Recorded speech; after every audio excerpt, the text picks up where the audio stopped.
So welcome to this week's live Biomechanics Q&A. I think we're on Zoom, we're on Facebook, Instagram. I'm going to let you guys in. So I don't know if it's worked again. Let me just get these guys in. So Instagram takes a little moment. So spine and pelvis. So how are we all doing? Now that we are seeing a little bit of light at the end of the tunnel, maybe. So just get them in over on Instagram. Bear with me. Biomechanics, oops. I don't want to do kisses. Done. Add details. Going live. Right, now we've got connection. Right, I think we're there. My apologies. Hi, Instagram. How you doing, guys?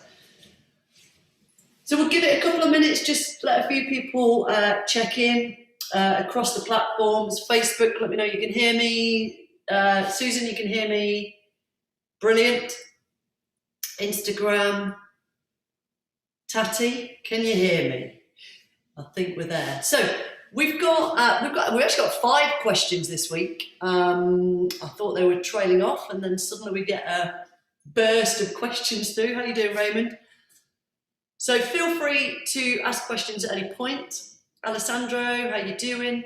So some of you may be on lunch breaks. I'm not sure. This can be interactive. It's interactive as you want to be. Hi there, Steph. Hi there, MVP groups. Chilico. Hi. Right, okay, I'm going to run through all the names. Fiona. Hi. Over on Facebook. Okay. So we're going to go for around about, I always say about 45 minutes, then we end up an hour. So it goes on. We're going to be talking about pelvis and spine biomechanics predominantly based on 5 questions. And the first question is really good. It's going to set up the others. And the first question, just to get this started as people log in, from the lovely Marina, who's been asking a lot of these great questions that we're getting.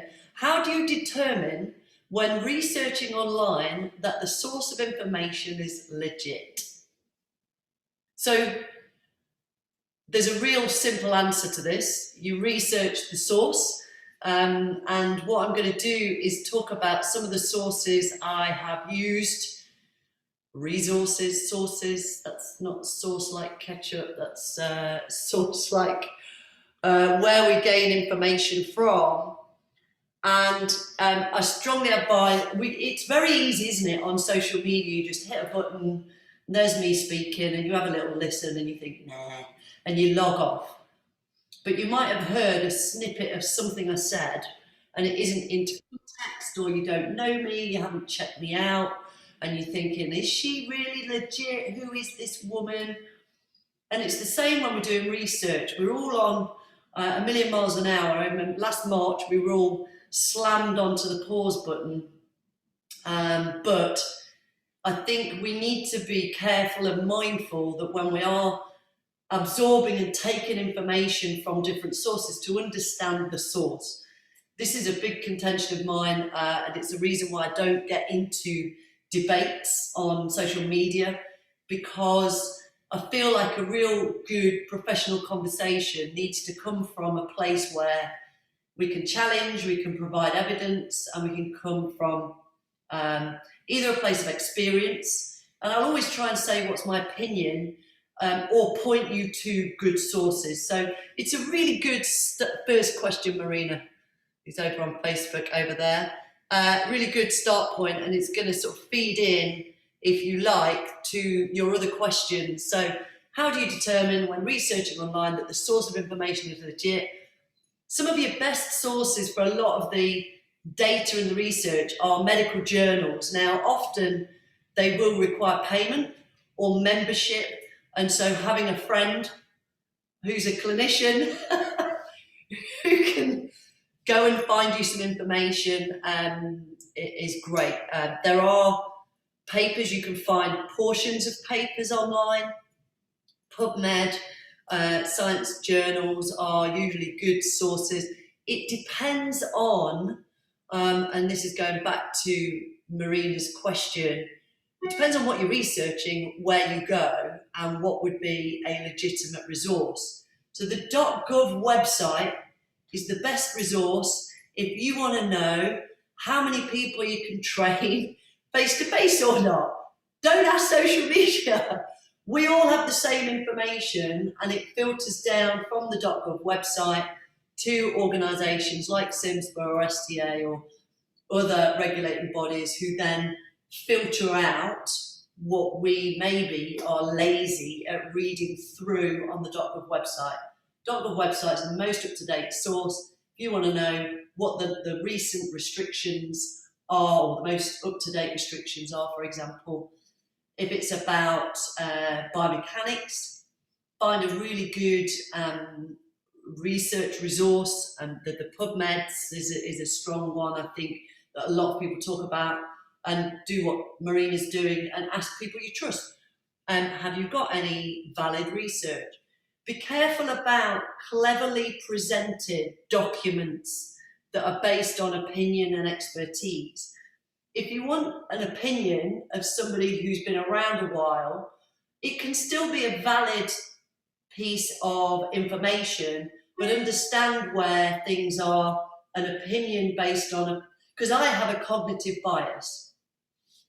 To my 30 years in the industry, I am biased towards my own training and experience. I have a bias. I have a trend to flavour my content around my own personal training and experience. That is a limited viewpoint. That is a very kind of narrow view of biomechanics and movement, which is why I like to point you away to other resources that I value, because they've guided me a little bit as well, so that you can get a broad scope of information, even if it is opinion and bias to that individual kind of flavour, if you like. So I hope that makes sense, Marina, and helps. If you want statistics, if you want data, you need to go to sources that reference valid and reliable data. So just through the nature of this subject, Stuart McGill is renowned as a world leader in data about spine biomechanics. He's done around 800 studies on the spine, underloading capacity, he's written books. So he's a great resource, but he will also, when you listen to him speak, talk about the kind of even the discrepancies when you do valid research. And it's understanding in research papers, for example, where it might have been done on 20 dudes down the gym at the university, and that might be classed as a piece of research and it's peer reviewed. You know. So it depends on how far into the research side of things you want to get, Marina. So it depends. .gov websites, PubMeds, I think is what you're talking about, Marina, based on what I know about you. But it doesn't mean you can't listen to another professional's opinion. So anybody watching this, so you guys over on Instagram, Facebook, and Deborah and Susan in Zoom, your own 10, 20, 30 years of experience as a movement practitioner, as a therapist, is still valid. It still holds quality, you know, there's still quality data in there in terms of when I do this, it actually works quite well because I've trained 200 people over so many years. And if I do this, but again, it's where you're trying to interpret the information in terms of practice. So, Marina, let me know if I've answered that. But again, what you'll notice, guys, if you haven't listened to me speak before, is I try and generalise so that I'm aware there's a lot of different practitioners and professionals listening in. So, yeah, just make sure the source is legit. Your mate's kind of Facebook page where Barry says, oh, have you tried this new technique? May not be a valid resource. Sorry, he has an opinion which might be valid to him, but we need to understand the context. So depends on what you're researching, but do your research on the resource that you're researching about information within. Does that make sense? Question number 2, so this comes from Marina again, how do the pelvic floor muscles help activate the core? So how do the pelvic floor muscles help activate the core? So normally when somebody asks the question, I know some of you guys will be smiling when I say this, is I say, why do you want to know? What is your train of thought that's creating this question within you? So why are you asking, how do the pelvic floor muscles help to activate the core? Is it because you've come across a client who has an issue? Is it because you have an issue yourself? And I would need to understand that first. If there's something specific that has inspired the question, I would want to know all that detail first. And Marina knows me well enough by now. So I'm going to answer the question generically, but if anybody is watching this and they're on a certain train of thought about their own pelvic floor or problems or anything else, that needs an individual approach. But generically, how do the pelvic floor muscles help to activate the core? Well, that would be an assumption that they do help to activate the core. So we need a bit of an understanding of the trunk, the core, what we define as the core, what's involved in the core, and then how the pelvic floor muscles are part of that or not. So we talk about, she's used the word activate, so Marina said sort of how do they help activate the core? So for many, I think we would class maybe the pelvic floor as the base of the core maybe, in terms of its role or the definition of the core, and then the pelvic floor being at the bottom. So if you're not familiar with the pelvic floor muscles, and this isn't my area of expertise, but again, here's a signpost for you. If you want to learn some detail about the biomechanics of the pelvic floor, go and find Tom Waldron and his sister Rachel Hall, who are both Pilates teachers and Franklin Method teachers. Tom is on Instagram and Facebook, and he is he's a biomechanics coach, he's a master trainer, but he also teaches Franklin Method, which uses some really great visuals where they get, when we're able to be face-to-face with a group of people, a load of resistance bands, and they get in position and they replicate a physical demonstration of the pelvic floor muscles, which is amazing. So they're far more qualified to talk about the anatomy of the pelvic floor than I am. So definitely go and check those guys out. But in my limited understanding of the way the integrated system works, if the pelvic floor is classified as part of the core, then it would need to be involved in being activated when we want core stiffness. So it depends on what we're going to do. So how do the pelvic floor muscles help activate the core? Well, we have healthy pelvic floor muscles, so they work well. They have the ability to contract effectively. How do we know that? That's another question that could spin off. But if they're not going to play their role in being activated, i.e. they are damaged, dysfunctional, stretched through labour, so obviously postnatal issues can be with the pelvic floor due to the loading of carrying a baby around for 9 months. The load in the pelvis might change the tensions through the pelvic floor. So that could potentially affect the integrated activation of the unit of pelvic floor and the core. So Marina, please do say if there's anything specific you want me to elaborate on, but I'm going to use 2 models or theories. So if you want to go and research these and you've got a pen and paper, you can write these down and go and do a little bit of research. I'm not going to spend a huge amount of time on these, but as I say, I like to direct people away, because part of really great learning is doing the research. So question 1, what's a great resource? I'm going to give you a couple. You can go on the internet and search these. I've had a look and I've checked that they do come up, and they do.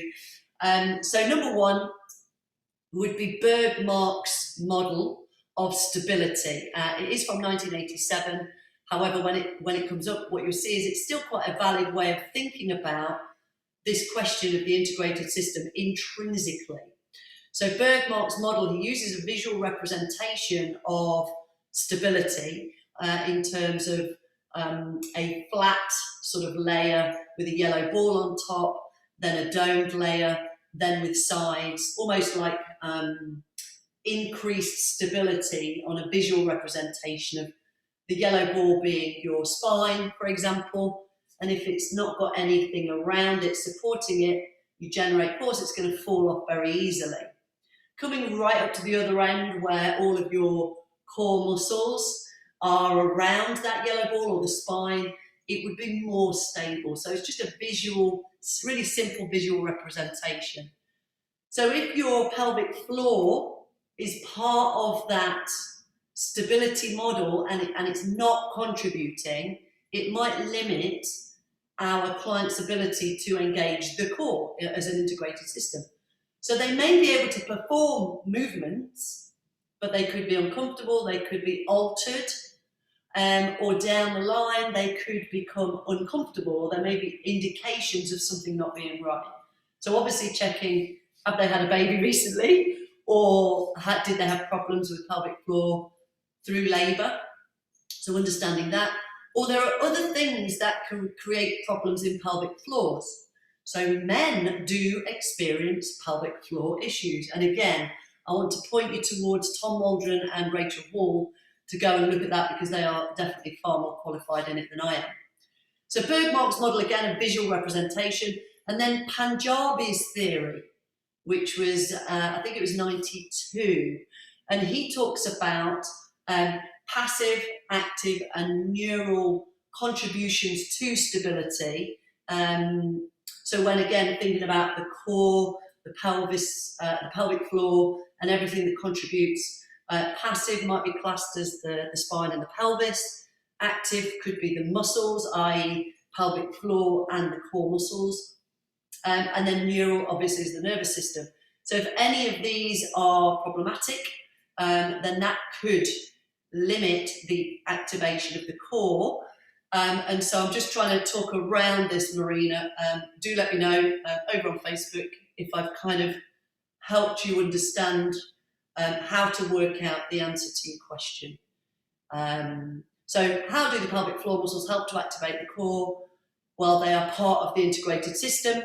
They are the base, if you like, if you look at the anatomy of them. So they are going to support the viscera, and they're going to be challenged through the weight of labour, compressive, so if you have, so I'm trying to think of, so coughing, so anybody with medical issues that mean they are putting pressure downwards, constipation, coughing, sneezing a lot, that kind of thing, may put additional pressure down on the pelvic floor, and that may affect core activation as part of the system. My limited view. So I hope that helps, Marina. So question 3, and again, these kind of flow nicely. So clearly Marina has had a train of thought. So the third question is, what is intra-abdominal pressure? And then the second part of that question is it good or is it bad? So you're very welcome, Marina, no problem at all. Definitely, yeah, I know you follow Tom already.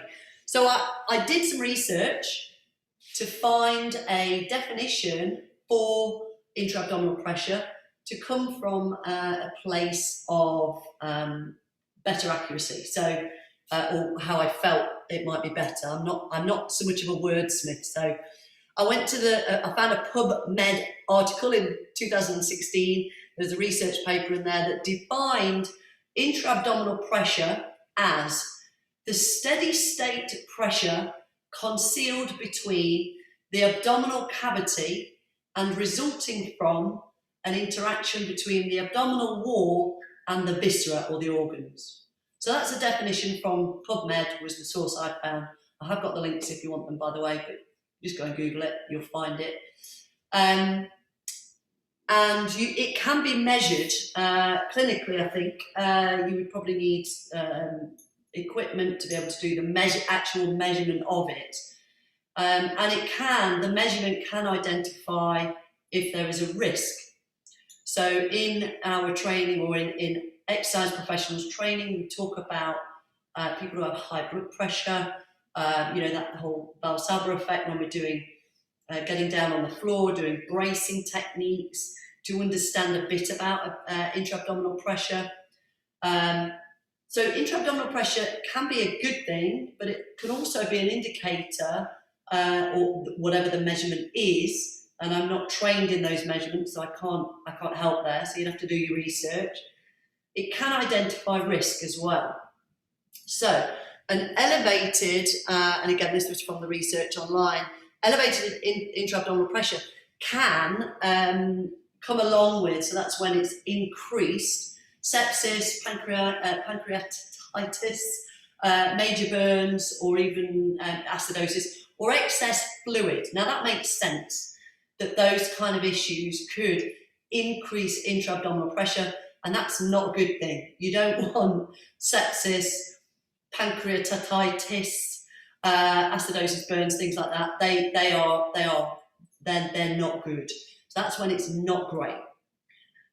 An environment where we may consider it as a good thing could be that, and again, I did some research. Let me just tell you the source, and again, I've got the links. This was also PubMed.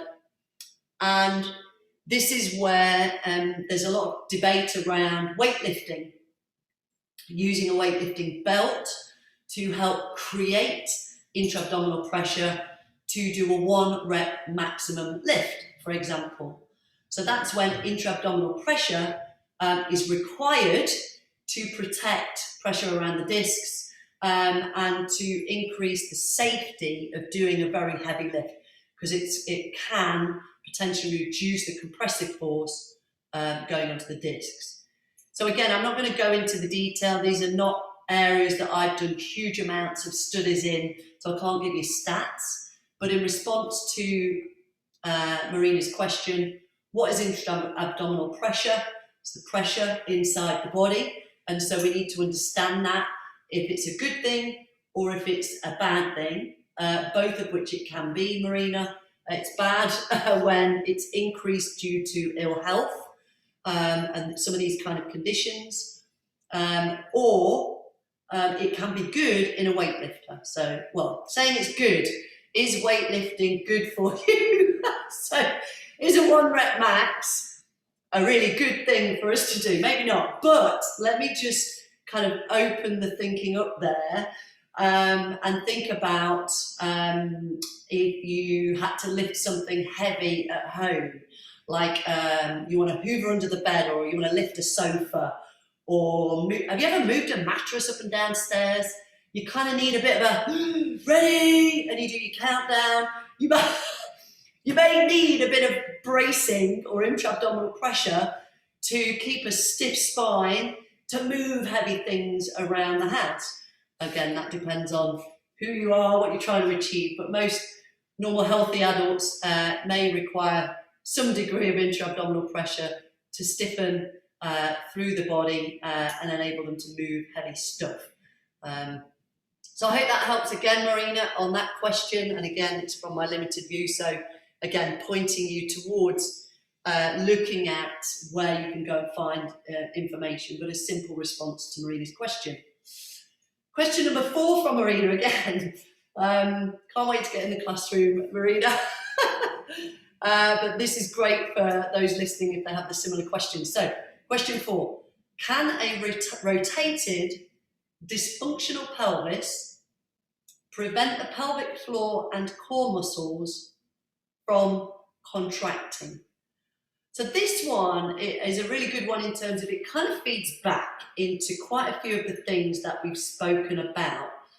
It feeds back to Bergsmark's model, that if a pelvis is rotated, I'm going to go into this in a moment, or if some dysfunction is present, preventing the pelvic floor and the core muscles from contracting, then you imagine that Bergmark model or Punjabi's model with the 3 systems, passive, active and neural. If something's not quite contributing, can this prevent things from happening? Yeah, I would imagine so. So Bergmark's model, and if you think about us as humans, we all have a variety of geometries. We have various structural designs. Now, you may or may not know about the degrees of differences between us are probably greater than we initially learned when we did our level 3 training. And most people see one of these in their learning and they think that's what we all look like. This is a single cast. And so and this is another one, and you can see how different these two are in their presentation and width. And so there's a difference between these 2 casts. So this is Stan apparently. Whoever Stan is, apparently Stan is the most common cast of life-size skeleton that you see, this common kind of skeleton design. This cast is different. And so the differences we see on each other on the outside can present as different in us on the inside. So in simple terms, we can be designed differently on the inside with our skeletal system. And I've talked about this in the past, the angle of the acetabulum, the angle of the way the femur sits in the pelvis and so on and so forth. When we talk about a rotated, or Marina's talking about a rotated pelvis, and we can look at the pelvis in terms of its movement anteriorly and posteriorly. Rotation is usually the idea of as it rotates when we walk, and I'm exaggerating here, so we get this kind of lowering and shortening of the hip bone at the front, the ASIS. So as the leg steps back, the ASIS at the front will drop. The pelvis on this side will rotate forwards and down. Then as the leg steps forwards, the ASIS will lift and the pelvis should rotate backwards. So you're getting this is normal. The pelvis should rotate when we walk. What that means is, as your leg steps forwards and the ASIS lifts, that is when the soft tissue is lifting the ilia, the hip flexors lift the leg, the foot clears the floor, and so you get this, the gait or the movement of walking. So rotation should happen. Now, what Marina, I think, is alluding to here is the idea that when we sit too much, or we have a lifestyle that is asymmetrical, or we've had an injury in the past, the soft tissues around the hip area can adapt, and they don't necessarily adapt the same on one side to the other. So one side might be tighter or have less range of motion, or maybe one joint is stiffer on one side. Now this can result in the pelvis sort of almost being, I don't want to use the word stuck, but almost like it stays more rotated forwards and down on one side, let's say, for example. So another example might be the little QL muscle in the spine, and it goes from the bottom rib to the ilium, and it's one of the muscles that it'll laterally flex the spine, but it will also lift the hip up so your foot clears the floor.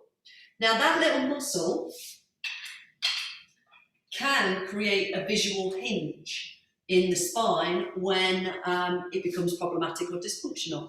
So it can cause a rotation in the pelvis. These can be very subtle as well. They're not necessarily, you can sometimes see them. If you're trained as a biomechanics coach, you know how to assess for these things.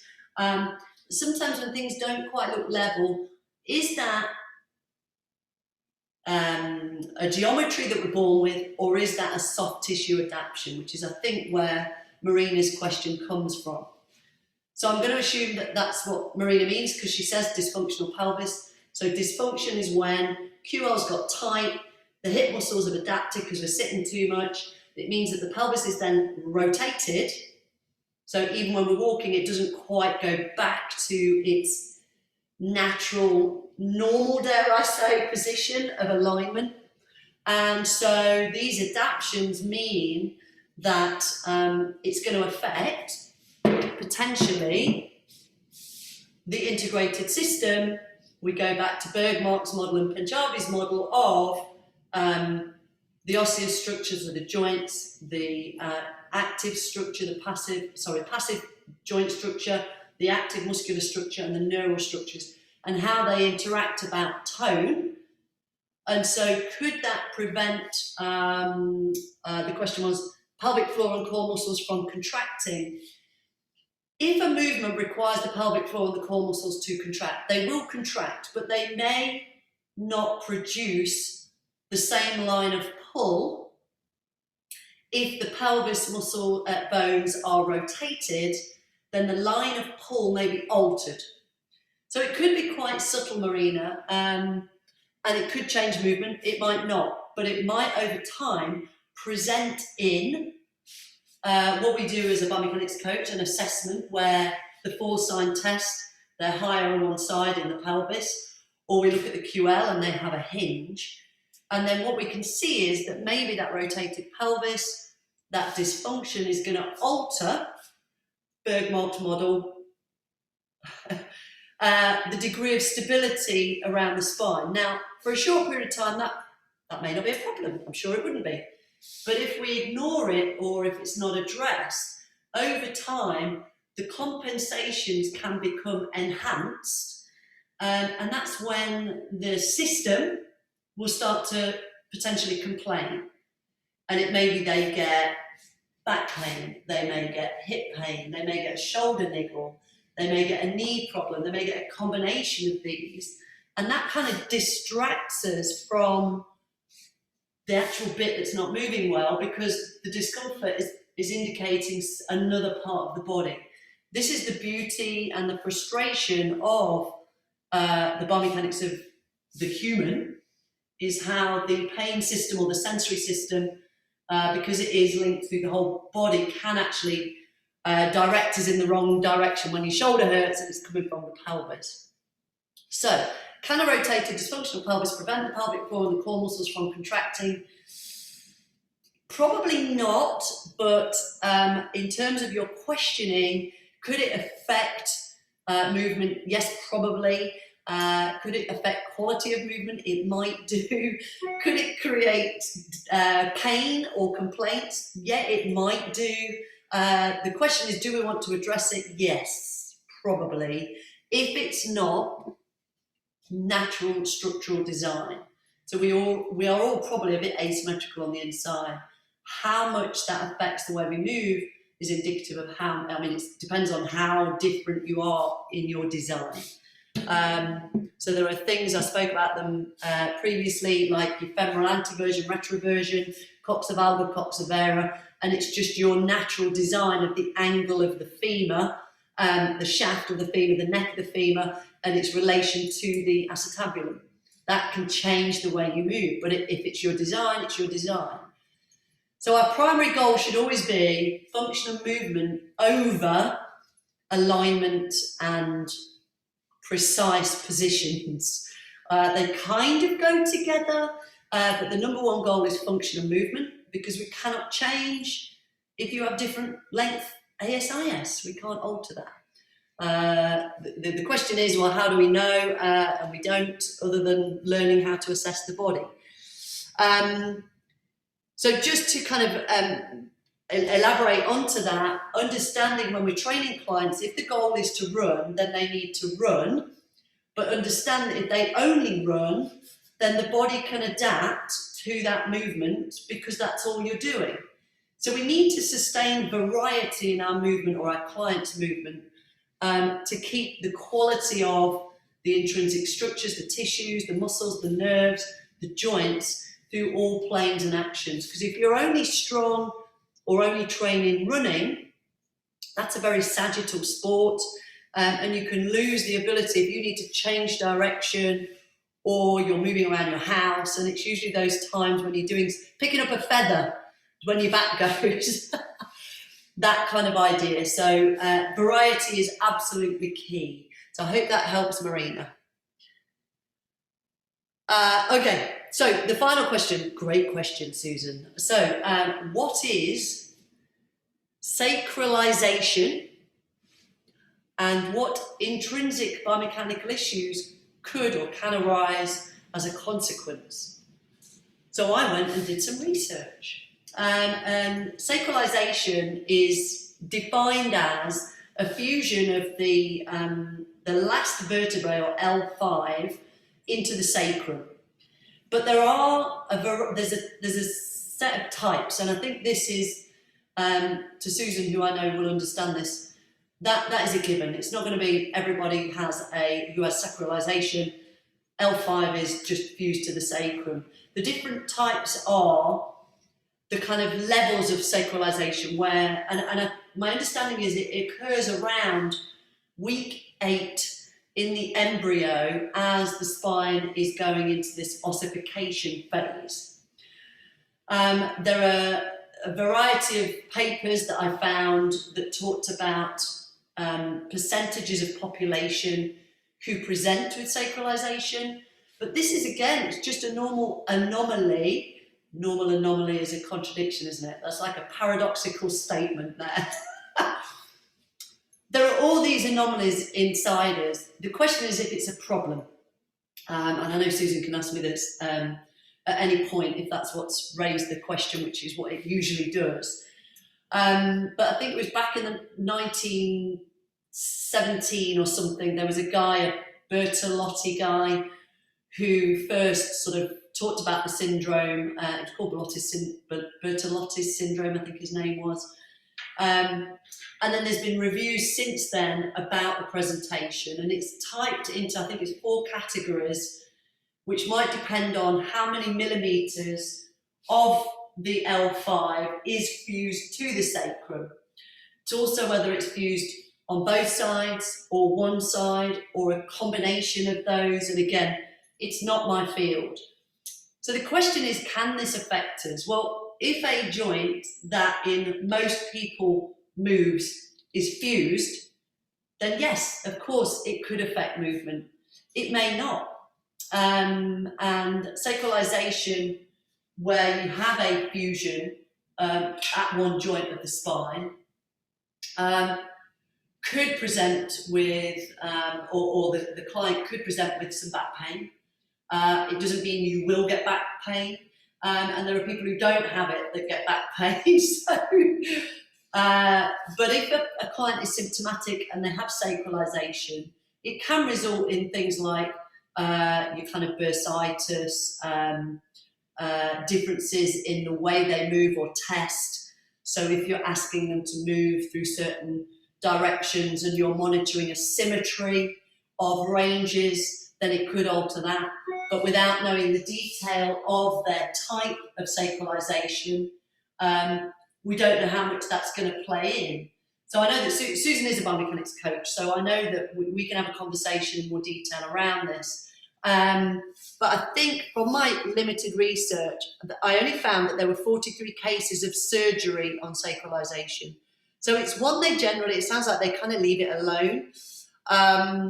There was a review in 2017 that found in China there was only about 4% of the population, whereas in Turkey it was over 35% of the population. There were other estimates where under the age of 30 there was 18.5% presented with it. And so again, this enabled me to learn from one of the learners' questions, because I have no experience of it. So when asked the question, I went and found my great resources, which were kind of PubMeds and journals. And again, I can find them for you if you want, Susan. I'm sure you've done your own research.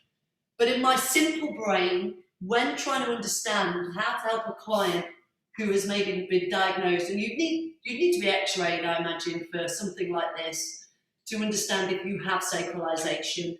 And then a clinician might evaluate your movement quality. Even as a biomechanics coach, Susan, you would be able to evaluate their movement quality. The way I would work with this client is understand their symptoms, not assume the symptoms are caused by it, but be open-minded to that. I would test them with a benchmark, as we do as a biomechanics coach. I would still evaluate in symmetry and movement, but I might alter my level of expectation. I would just want to know, and I know you're as nerdy as I am, as much detail from the clinicians or the x-rays or the medical reports about that individual sacralization as possible, just to see if that helps understand, well, if they're more fused on the right, that might limit them more bending to the left, for example. I don't know, because I've got no experience of it. But that would be, again, it's just a normal anomaly that we can find within us. As far as I've seen, I don't think there are, I didn't find anything that indicated, other than where you live, that there was no physical kind of thing other than the way you develop as a fetus, which could be the same as scoliosis, kyphosis, excessive lordosis.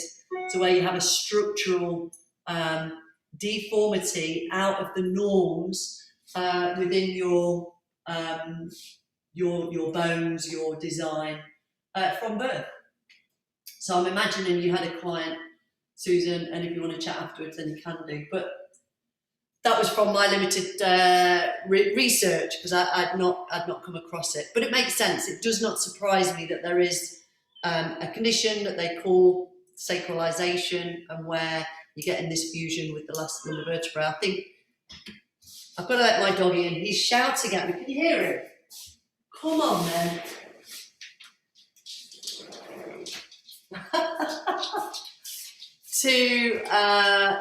I think we should be open-minded to the way the body can form. When you look at things like, spina bifida, when you look at things where people are born with different late femurs, it's looking at the prevalence of certain conditions, birth defects, and understanding if there's something you can't change, you just do whatever you can within your remit, learn about it, adapt your expectation based on what you learn from other practitioners, do the research, finding resources that are more trusted.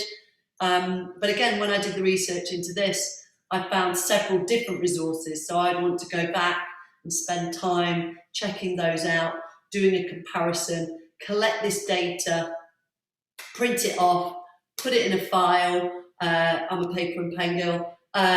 Copy it, put it into a file online, so that then if you come across it again, or if a client talks about it, you're coming from at least a more informed place. And I think that is all we can do, apart from going on more CPDs and qualifications and training, I guess. So I hope that was helpful. Marina and Susan, if you want to chat afterwards in more detail, if there's anything specific that caused you to ask those questions, then obviously let me know. So yeah, no problem. So great. So I hope that helped. Nerve tension is again something that can. So I'm just checking on my research. I've just made some notes. Buttock pain, so that kind of sciatic type stuff. And if you imagine where it is anatomically and its influence, so sacralitis here, if you're changing the position of the body, does that alter movement quality of the nervous system through the spine at that point? And we know the nervous system is the single continuum. So yeah, totally makes sense. So I guess from here, you can at least, and I'm sure you've done your research, Susan, understand how it might be contributing to how she feels, but not necessarily. So it's trying to keep an open mind and help her understand that pain, stiffness, nerve tension may or may not be linked to this. And again, I would be really wanting to see her medical report, speak to her clinician, whoever's diagnosed it, understand, having a good consultation with her and going into the detail.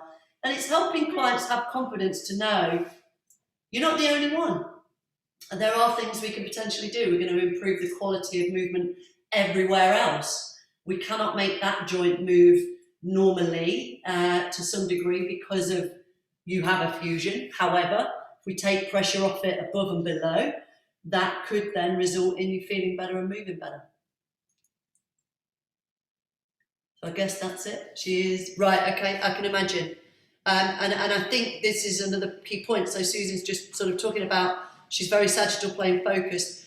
I think what we should do is help our clinician friends who may have influenced clients' belief by helping them understand their condition better.